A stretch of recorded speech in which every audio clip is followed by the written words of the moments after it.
नमस्कार, BVM news में आपका स्वागत है। मैं हूं ममता बघेल। चलिए बात करेंगे खबरों में सबसे पहले बात करेंगे फरीदाबाद की। वर्ष 2021 में शुरू की गई फरीदाबाद मेट्रोपॉलिटन डेवलपमेंट अथॉरिटी की city bus service Haryana roadways को लगातार लाखों रुपए का चूना लगा रही है।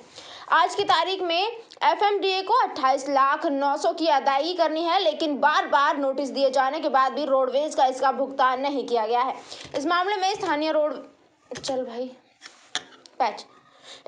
स्थानीय रोडवेज के अधिकारियों ने ट्रांसपोर्ट डिपार्टमेंट के उच्च अधिकारियों को सूचित कर दिया है। नीली बसें फरीदाबाद मेट्रो डेवलपमेंट अथॉरिटी द्वारा वर्ष 2021 में फरीदाबाद के लोकल रूटों पर चलाई गई थी। केंद्रीय राज्य मंत्री कृष्णपाल गुर्जर और हरियाणा के परिवहन मंत्री मूलचंद शर्मा ने हरी झंडी दिखाकर फरीदाबाद डिपो से 12 बसों का संचालन शुरू किया था।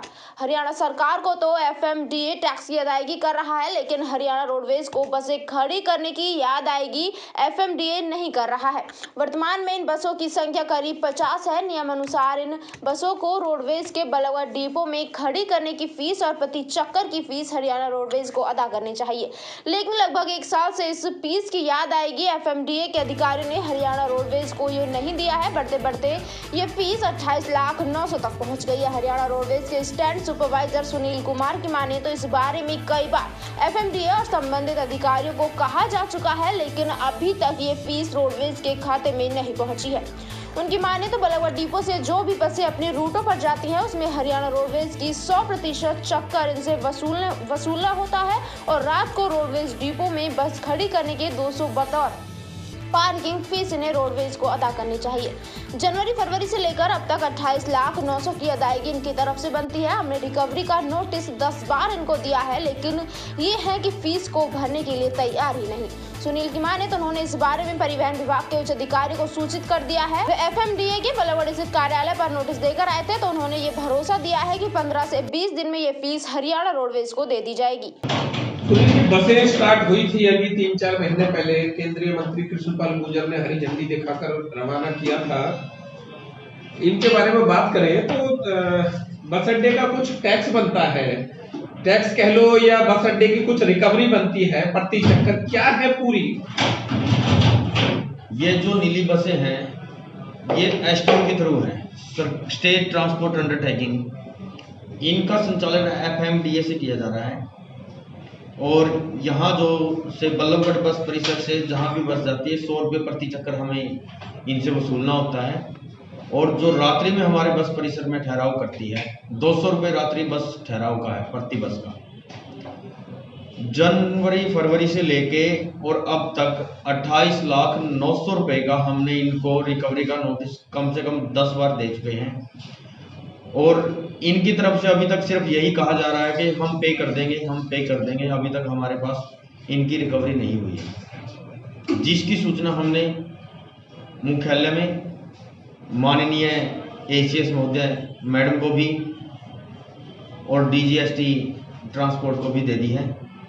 आगामी कार्रवाई जैसे उनके आदेश होंगे उसके हिसाब से हम अगली कार्रवाई करेंगे। सुनील जी, जो ये 28 लाख समथिंग जितनी भी पेमेंट है ये एफएमडीए भरेगा, गुरुग्राम मेट्रोपॉलिटन भरेगी या फिर जो ये ठेकेदार है वो भरेगा? कौन भरेगा? इन बसों का संचालन गुरुग्राम के चलिए बात करेंगे पलवल की। जननायक जनता पार्टी की झज्जर में आयोजित जन सरोकार रैली में शामिल होने के लिए पलवल जिले से पार्टी के महासचिव व पूर्व मंत्री हर्ष कुमार और जिला अध्यक्ष सुरेंद्र सौरोद सैकड़ों वाहन लेकर रवाना हुए। जननायक जनता पार्टी के जन सरोकार रैली में शामिल होने के लिए पलवल के केजेपी मार्ग से पूर्व मंत्री हर्ष कुमार और राष्ट्रीय उपाध्यक्ष अंतराम तंवर ने कहा कि रैली एक अलग ही आयाम स्थापित करेगी। उप मुख्यमंत्री दुष्यंत चौटाला युवाओं से किए गए वादे को पूरा कर रहे हैं, चाहे वो रोजगार में 75% का आरक्षण देने की बात हो या फिर युवाओं के लिए दूसरी योजनाओं की बात हो। चुनावी समय के दौरान किए गए वायदों को पूरा किया जा रहा है। आने वाले चुनावी समय तक बुढ़ापा पेंशन को भी 5100 रुपए कर दिया जाएगा।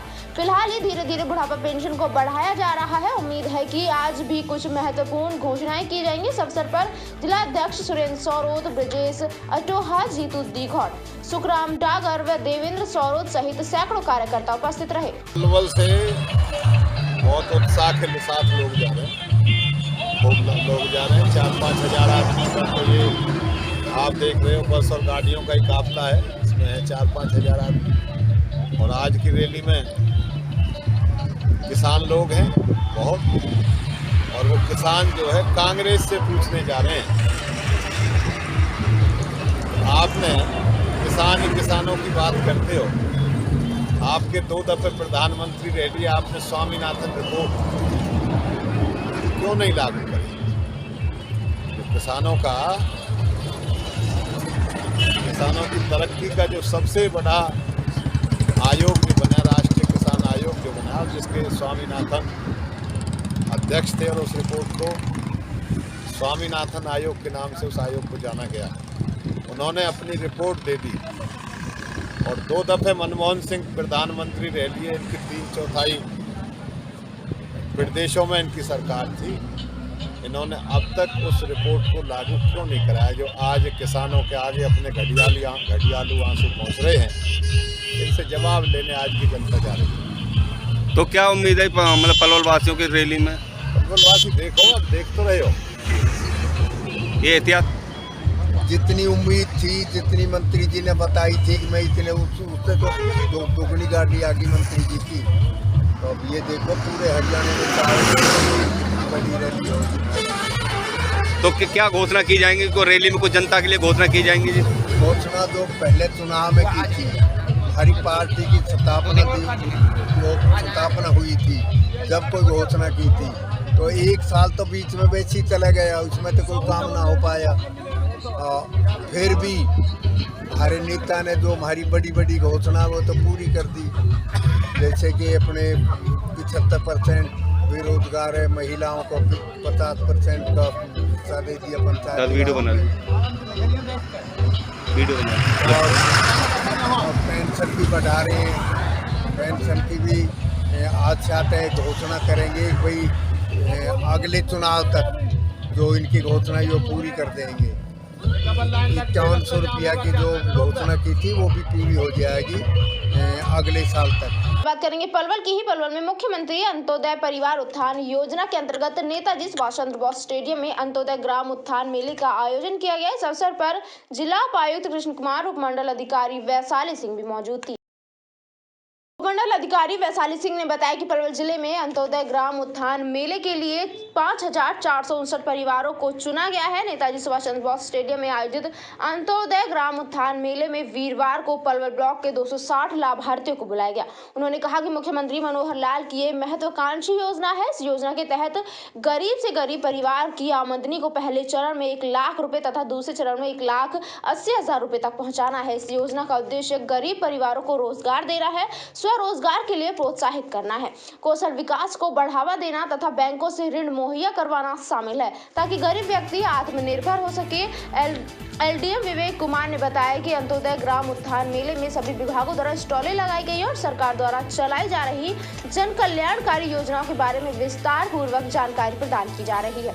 सरकार द्वारा चलाई जा रही स्कीमों पर लोन व सब्सिडी प्रदान की जा रही है। विभागों द्वारा चलाई जा रही योजनाओं के लाभार्थियों के बैंक स्टॉल पर भेजा जा रहा है। उनके दस्तावेजों की जांच के बाद 7 दिन के भीतर लाभार्थियों के खाते में ऋण की राशि भेजी जाएगी। उन्होंने बताया कि सरकार का उद्देश्य है कि गरीब लोगों की आमदनी को 1,80,000 तक किया जाए। अंत्योदय मेले में आए गांव रतीपुर निवासी राकेश ने बताया कि स्टेडियम में आयोजित अंत्योदय मेले में सरकार की विभिन्न स्कीमों के बारे में जानकारी प्रदान की जा रही है। उन्होंने भी स्कीमों के बारे में जानकारी हासिल की है, जिसमें ऋण प्रदान किया जा रहा है। सरकार की एक अच्छी पहल है कि एक ही जगह पर सरकार के सभी विभाग मौजूद हैं। परिवार उत्थान योजना के तहत सभी प्रदेश के सभी ज़िलों में ऐसे मेले आयोजित करने को कहा है, जिसके अंदर जो भी ऐसे परिवार हैं जिनके 1 लाख से कम आमदनी है सालाना, उनको आइडेंटिफाई करा जाए, उनको आइडेंटिफाई करके मेलों में बुलाया जाए और उनसे पूछा जाए कि वो ऐसा क्या कार्य कर सकते हैं जिससे उनकी आमदनी बढ़ाने में हम मदद कर सकते हैं। उसी संदर्भ में आज हमने पलवल ब्लॉक के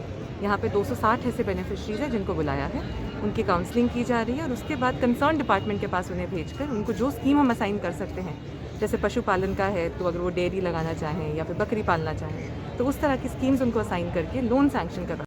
यहाँ पर जो है हम सारे डिपार्टमेंट का जो हरियाणा सरकार के डिपार्टमेंट है वो लोन अप्रूव करती हैं। वो मतलब क्लाइंट को हमारी तरफ रेफ़र करती हैं और उनको हम यहाँ पर इन प्रिंसिपल लोन अप्रूव करते हैं। इसके बाद फिर इनका अपने ब्रांच में प्रोसेसिंग होता है और फाइनल अप्रूवल उनको मिलता है। 7 दिन के अंदर हमारा ये है टारगेट है कि उनको अप्रूवल दें। लोगों से क्या अपील है आपकी? लोगों से मेरा अपील है कि ज़्यादा से ज़्यादा संख्या में मेले में आएँ, और इस स्कीम का फ़ायदा उठाएं। बेसिकली ये जो स्कीम है ये हरियाणा गवर्नमेंट की स्कीम है। इसका पर्पस ये है कि जो भी लाभार्थी जिनकी इनकम 1 लाख से नीचे है उनकी इनकम 180 के ऊपर किया जाए। चलिए बात करें कुरुक्षेत्र की। धर्मनगरी कुरुक्षेत्र के ब्रह्म सरोवर तट पर अंतर्राष्ट्रीय गीता महोत्सव का विधिवत आगाज हुआ, जिसमें हरियाणा के राज्यपाल बंडारू दत्तात्रेय और मुख्य अतिथि के तौर पर शिरकत करने पहुंचे। उनके साथ शिक्षा मंत्री कंवरपाल गुर्जर, आरएसएस के वरिष्ठ प्रचारक इंद्रेश, हरियाणा खेल राज्य मंत्री संदीप सिंह, सांसद नायाब सिंह सैनी, विधायक सुभाष सुधा भी पहुंचे। हरियाणा प्रदेश के राज्यपाल बंडारू दत्तात्रेय के आध्यात्मिक गुरु रामानुज जीयर स्वामी व गीता मनीषी स्वामी ज्ञानंद सभी सम्मानित लोगों ने ब्रह्म सरोवर में पहुंचकर पूजा अर्चना की। बात करेंगे अगली खबर की। भारत के पहले सीडीएस जनरल बिपिन रावत का तमिलनाडु के कुन्नूर में हेलीकॉप्टर हादसे में निधन हो गया।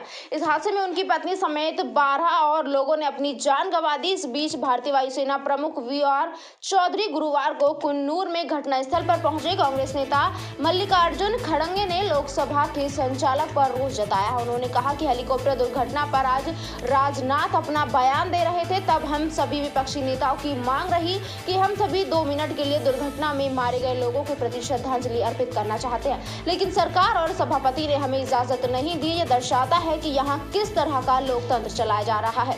इस घटना की हम निंदा करते हैं। तमिलनाडु में हेलीकॉप्टर क्रैश का शिकार हुए जनरल बिपिन रावत, उनकी पत्नी और 11 जवानों के पार्थिव शरीर को मद्रास रेजिमेंटल सेंटर से सुलूर एयरवेस ले जाया जा रहा है। यहाँ से सभी के सब नई दिल्ली लाए जाएंगे, जहाँ उनका राजकीय सम्मान के साथ अंतिम संस्कार किया जाएगा। चलिए बात करेंगे अगली खबर की। तिगांव विधायक राजेश नागर ने वर्षों से बेहाल पड़ी तिगांव से नीमका को जाने वाली सड़क का नारियल फोड़कर उद्घाटन किया। मौके पर उपस्थित ग्रामीणों ने विधायक का फूल मालाओं से स्वागत किया। साथ ही विधायक ने बताया कि सड़क लगभग 1 करोड़ की लागत से बनकर जल्द तैयार हो जाएगी। इसके साथ साथ विधायक राजेश नागर ने गाँव में सीवर के कार्यों का भी दौरा किया और दौरे के समय विधायक ने लोगों को समझाते हुए कहा कि सरकार के साथ साथ हमारा भी कर्तव्य है कि हम अपने आसपास साफ सफाई रखें, क्योंकि यदि हम अपने आसपास सफाई रखेंगे तो देश साफ और स्वस्थ रहेगा।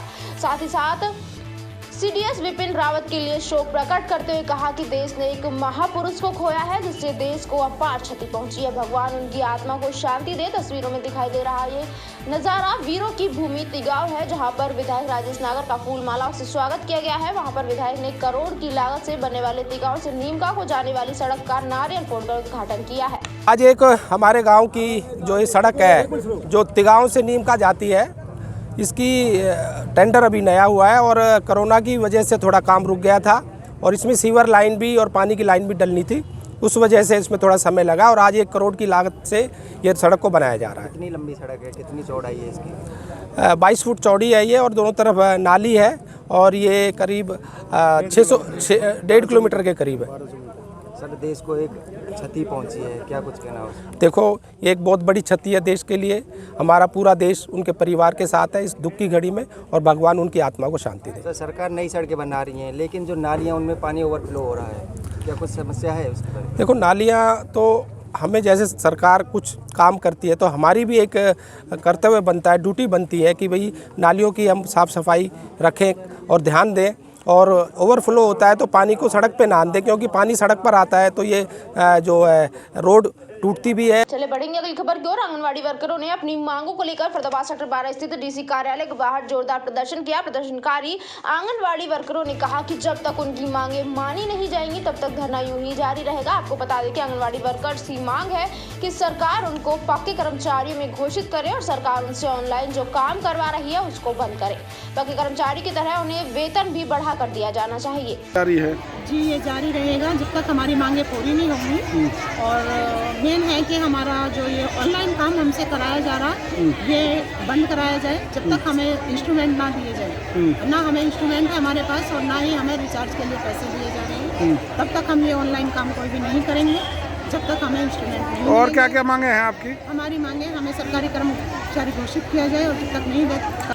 हमने 2018 में भी 20 दिन की हड़ताल करी थी और 12 सूत्रीय मांग पत्र पर मुख्यमंत्री जी ने सहमति जताई थी, लेकिन आज तक उस पर कोई भी समाधान नहीं है। उसी को लेकर हम आज ये दोबारा से हड़ताल पे बैठे हैं कि हमें सरकारी कर्मचारी बनाया जाए और जब तक ऐसा नहीं होता है तब तक हमें न्यूनतम वेतन 24,000 और हेल्पर को 16,000 रुपये दिया जाए। कौन से विभाग के कर्मचारी हैं? हम आंगनवाड़ी वर्कर हेल्पर ही हैं। तो क्या मांगे हैं आपकी और अब क्या चाहते हैं और कब तक ये धरना चलेगा? ऐसा जी, अभी तो हमने 11 तारीख तक का अल्टीमेटम दिया है सरकार को। हमें यदि सरकार बातचीत के लिए नहीं बुलाती है तो अनिश्चितकालीन। BVM न्यूज में फिलहाल के लिए इतना ही। अब बने रहिए हमारे साथ, देखते रहिए BVM न्यूज। नमस्कार।